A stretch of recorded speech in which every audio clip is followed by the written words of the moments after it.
మొలకెత్తిన సామల సేమ్య, మిలెట్స్లో కొర్రలు, ఓదలు, సామలు ఇట్లాంటి చాలా ఫేమస్ కదా. అలాంటి సామల్ని స్ప్రౌటింగ్ చేసిన తర్వాత పౌడర్ చేసి వాటితో వేసిన సేమ్యా అనమాట. ఈ సామల్లో 10 గ్రాములు ఫైబర్ ఉంటుందండి. దగ్గర దగ్గర ప్రోటీన్ కూడా 9-10 గ్రామ్స్ ఉంటుంది. కార్బోహైడ్రేట్ కంటెంట్ తక్కువ, కాంప్లెక్స్ కార్బోహైడ్రేట్స్ ఎక్కువగా సామల్లో ఉంటాయి. అందుకని మనం తిన్నప్పుడు కూడా పిండి పదార్థాలు వెంటనే జీర్ణమై చక్కెరగా మారి మనకి షుగర్ని, బరువుని పెంచవండి. ఈ స్లోగా దశల వారీగా జీర్ణమయ్యే కాంప్లెక్స్ కార్బోహైడ్రేట్స్ ఎక్కువ ఉంటాయి ఇందులో. ఫైబర్ ఉంది కదా 10 గ్రాములు, నువ్వెక్కడికి వెళ్తావు నేనున్నానని స్పీడ్ బ్రేకర్ లాగా చక్కెరకి బ్రేక్ వేస్తుంది సామల్లో ఉండే ఫైబర్.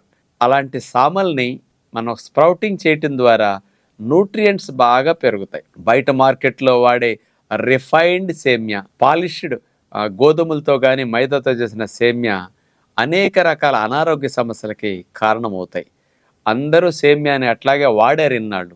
ఆరోగ్యాన్ని దృష్టిలో పెట్టుకుంటే పిల్లలకి పెద్దలకి మంచి సేమ్యా ఇట్లా సామల మొలకెట్టిన సేమ్యా అనమాట. ఇప్పుడు మన ఆశ్రమంలో 80% వెజిటబుల్స్, 20% సేమియా ఉపయోగించి చేస్తాం. ఇట్లాంటి హెల్దీ సేమియా వాడతాం మనం. మీరు కూడా కనీసం 60% అని వెజిటబుల్స్ ఉపయోగిస్తే పిల్లలకి జబ్బులు రావు, బరువు పెరగదు, షుగర్ పెరగదు అనమాట.